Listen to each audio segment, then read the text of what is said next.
As expected, Ian Garry dominated Neil Magny last Saturday at UFC 292, picking up a decision victory. And the reason I say as expected is because Ian Garry went into this fight as a minus 500 favorite. That's what the closing line was. Most people were picking Ian Garry in this situation. I saw very few people picking Neil Magny, and that's what ended up happening. Garry, like I said, dominated the fight. But I think people are really overblowing this win, and I think some of the commentary, some of the narratives coming out of the fight, I think are just very overblown, and we're going to talk about that in today's video and talk about what Ian Garry is and what he means to the welterweight division. And let me just start first by saying that Ian Garry has brought a lot of these criticisms on himself, okay? Ian Garry's not shy about this. He is trying to be the next Conor McGregor in the welterweight division. There's no secret about that. He's a young kid. He's 25 years old, and he's looking to go make a name for himself in the welterweight division. So as far as I'm concerned, it's fair game to criticize him. And this sort of started with the whole issue with Jeff Neal, his original opponent, Ian Garry, and I did a video on this already, that Ian Garry, had this t-shirt being made that says the future. It has Jeff Neal's mugshot, and I said in this video, and I still stand by this now, this is fine because this is public knowledge. Jeff Neal, it was not a secret that Jeff Neal got arrested. Is it going to add fuel to the fire? Absolutely. But if this is the parameters you're playing with, if this is the game you're going to play as far as promoting your fight career, then you are absolutely allowed to be criticized. And I feel like nobody is doing that with Ian Garry. So even going into this fight, this was the first fight where Ian Garry kind of took a bit of a heel turn and a bit of a, really up the promotion of his fights. We had talked about how he wants to be, UFC champion and all these things, but I really feel like this was the fight that kind of turned a corner for him in terms of whether fans really love him or really don't like him. So let's start with that first. He ended up fighting Jeff Neal. Neil Magny steps in on short notice. And then we saw in fight week, Neil Magny just frankly making some really stupid comments. And you know exactly what I'm talking about.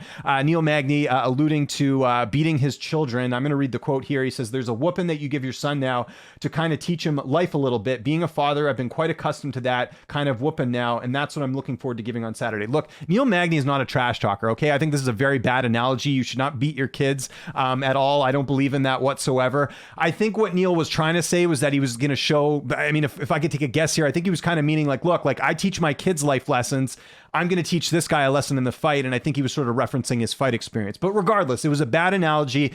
Gary's absolutely right for going after Neil Magny, but here's the thing with Neil Magny. Neil Magny's not known to say controversial things. Neil Magny's been in the UFC for a long time. I don't ever remember him saying any sort of trash talk whatsoever throughout his career. So I kind of feel like just Magny made a mistake. And Garry took advantage of this and almost bullied Neil Magny in a way. You released the video after the fact. I don't need to show it here, but basically saying, how could you say that as a father beating your kids? And I know everyone was against Neil Magny this week. And like I said, I don't disagree with people going after Neil Magny because I think his comments were in poor taste. However, Garry took advantage of the situation, like I said, and was basically bullying Magny, and he bullied him in the fight as well. I mean, it was a very, impressive victory. Let's look at the stats here.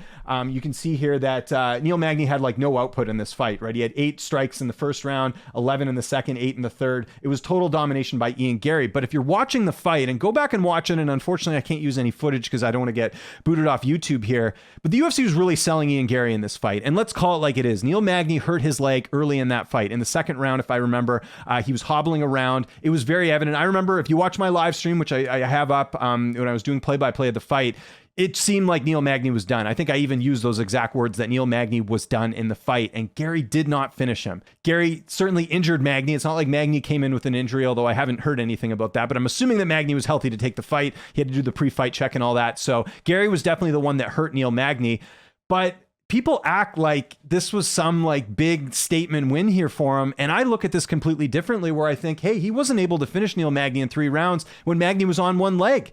Now, we're going to listen to the post-fight comments with Ian Garry here in a second, but there was that one key moment that happened at the end of the fight where Ian Garry pushed Neil Magny. Right here, we have the screen grab right there. He pushes Magny, gives him the middle finger. There's the photo after where he's giving him the middle finger. This is overdone a lot, honestly. Again, Neil Magny shouldn't have said what he said about his kids, but at the same time, Garry is taking advantage of this and turning Neil Magny into some villain. Neil Magny might be one of the nicest fighters in the UFC. Again, he is not in the headlines for any sort of controversy. He doesn't do any sort of crazy trash talk here. And I feel like Garry kind of oversold this a little bit. And he didn't need to make Neil Magny look like this bad guy. You just kicked his ass. Magny, to his credit, survived all 3 rounds. But Garry, like I said, he wasn't able to finish him. So we're going to watch the post-fight interview here with Joe Rogan, and I'm going to dissect a few things. Hopefully I don't get booted off YouTube for this. It's just a post-fight interview, but I'm curious. I'm going to give my thoughts after what Rogan says here. Yeah, I told everybody the exact opposite. That guy has fought some of the best in the welterweight division. that was his 31st fight, and I made it look like he's never fought in the octagon before. Well, yes, you did make it look like he's never fought in the octagon before, but Magny was on one leg. Like, this is the part that no one's talking about. Like, realistically, if Garry wants to be called a future champion, if we want to hold him to this Conor McGregor standard of like, he is, you know, this phenom and we got to keep an eye on him, I'm sorry, but you got to finish a fight within 3 rounds. It makes absolute sense that he should be able to do this. And again, I'm a guy sitting here behind a keyboard here, and I know it's not very easy to finish Neil Magny, but Neil Magny has been finished before. He's been submitted a handful of times. I just, to me, this argument that like, you know, that like it was like an impressive victory, I feel like it got away from him, the fact that he didn't finish the fight. We're going to hear the rest of it here. Was there ever a moment where you were surprised that you weren't able to get him out because you hit him with everything but the kitchen sink? So there, Rogan brings up the fact that he doesn't finish him. Very good question, by the way, because that's what I was thinking. I was like, you didn't finish him. No, I took my time. I showed patience. I showed what an elite level striker in this division is. How many times have we seen people get knocked out when they try to rush for a finish? Okay, so this is where I disagree with Garry, and I said this on the stream on Saturday night. Sometimes you got to be careful. Someone could knock you out. Neil Magny's last knockout win is 2017. He's not a knockout artist. Neil Magny mostly wins his fights by decision. This idea that like he was gonna like, you know, go for broke and Magny was gonna knock him out, I think the risk of that was so low. Neil Magny is not a knockout artist. I think Gary's just making an excuse here that he couldn't finish him, but the reality is like he should have finished him. If a guy is on one leg for the majority of the fight, or more than half of the fight, I should say, because that injury happened in the second round, you gotta finish him. Like if this is any other fighter, if it's a fighter that has no expectations about being a future champion or there's not a lot of hype behind him, then fair enough. I'm being too hard on him. But Garry set up the parameters because this is what he wants to be, is this phenom. You got to finish a Neil Magny on one leg. I'm sorry, you do. And I know Magny is tough to knock out. Like the last, I think, knockout loss he's had, I think was Santiago Ponzinibbio in a 5-round fight. That was a 4th round finish for him.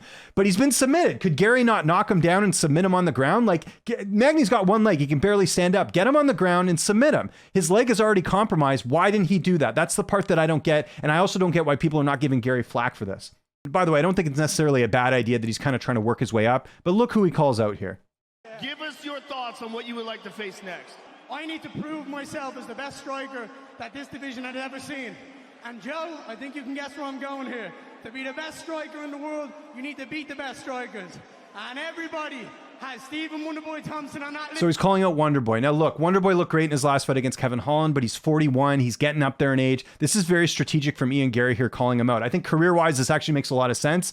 But again, I think if he beats a Wonderboy, I don't know how much that tells us about him being this phenom in the division. If he goes out there and finishes Wonderboy, a guy that's extremely tough to take out, I'm with him there. That's why the title of this video says, don't believe the hype on Ian Garry yet, because I feel like this fight didn't prove anything. Garry was a big favorite going in, and I predicted this going into the fight, that people would be talking about how Gary's a title challenger now and all these different things because he was supposed to win this fight. But what people aren't looking at is that he was favored heavily to win this fight. So what are we learning here? It's not like he had a challenge in this fight. Rogan talking about this being a big challenge. He's fighting Neil Magny on one leg and couldn't finish him. And by the way, Belal Muhammad got a ton of flack for not finishing Gilbert Burns, and Gilbert Burns is a much better fighter than Neil Magny. So I don't know why Belal, there's that double standard there where, and I know why, because people don't like Belal as much, but there's this double standard of, oh, Belal couldn't finish Gilbert Burns. Why is there no grief about Ian Garry not finishing Neil Magny when Magny is a far less competitive fighter than Gilbert Burns is? I don't get that. And yeah, he's calling out Wonderboy. Look, if you want to really call your shot and talk about being like this future champion, and granted, I know he trains with a lot of these guys, but like a Gilbert Burns, like a, Belal Muhammad, Shavkat Rakhmonov, these are names that will get you that next step. I feel like him fighting a Wonderboy is only fighting like a slightly better version of Neil Magny at this point, just because of Wonderboy's age. He's older, hasn't fought in a while. I feel like this call out's a bit weak as well, and no one's giving him any grief for it. And I said the same thing about Kamaru Usman, by the way, when he called out Wonderboy, and I said he should be fighting Shavkat. You've got Shavkat Rakhmonov waiting in the wings here, and nobody's fighting him, and you've got Ian Garry who wants to fight Wonderboy. Like, that's my issue right here with all that stuff, is Garry sort of picking his shots here, so to speak.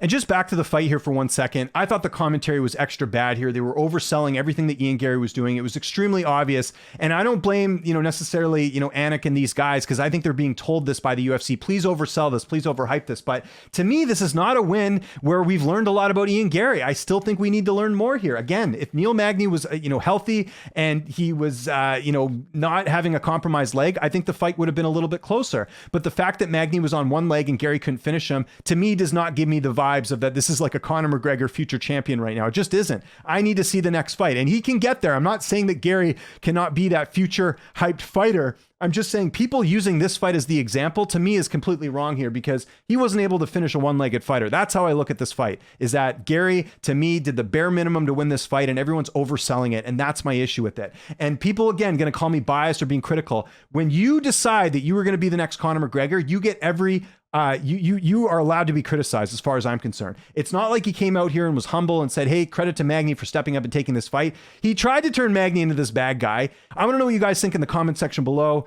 Do you think I'm being a little hard here on Ian Garry? Do you agree with me? Do you think the commentary, what did you think of it? Do you think it was overselling Ian Garry a lot? And do you think that people are kind of giving Garry a pass here for not finishing Neil Magny? Again, I'm a guy behind the keyboard here, but I can tell you that if someone's very compromised, I mean, how many times have you seen injuries in fights and fighters have capitalized and got the finish? I can give 100 examples. Ankalaev over Anthony Smith, Arnold Allen over Calvin Kattar. Like, those are wins where the fighter was clearly injured and the fighter took advantage of it, and Garry didn't do that here. And I feel like everyone is giving him way too much of a pass here.